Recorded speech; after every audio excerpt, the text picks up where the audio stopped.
একটা জিনিস বলে রাখি, এটা সত্য। পলিটেকনিক্যাল মানে ডিপ্লোমা পলিটেকনিক্যালের মধ্যে যারা আসলে পড়তে আসে তাদের ম্যাক্সিমাম মানে থাকে হচ্ছে মধ্যবিত্ত ফ্যামিলির পোলাপাইন।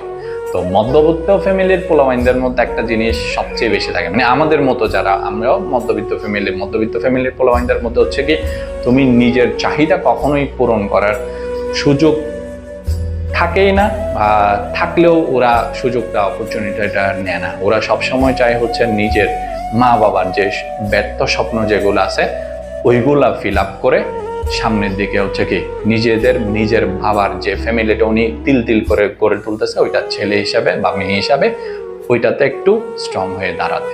এটাই হচ্ছে মধ্যবিত্ত ফ্যামিলির কি একটা মানে স্বপ্ন, মানে প্রত্যেক স্টুডেন্টদেরকে এটা করতে হয়। আর মধ্যবিত্ত ফ্যামিলিতে আমরা যারা থাকে আমাদের বিকল্প কোনো অপশনই নেই পড়ালেখা করা ছাড়া। কারণ দিন শেষে বাবার কষ্ট দেখছি, মায়ের মানে কিভাবে সংসারটা ধরে আছে ওইটা আমরা দেখছি।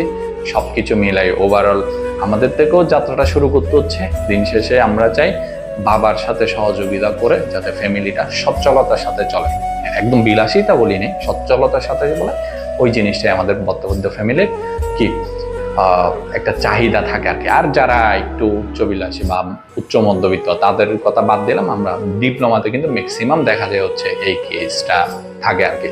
সো এই অভিজ্ঞতাটা তোমাদের সাথে শেয়ার করলাম।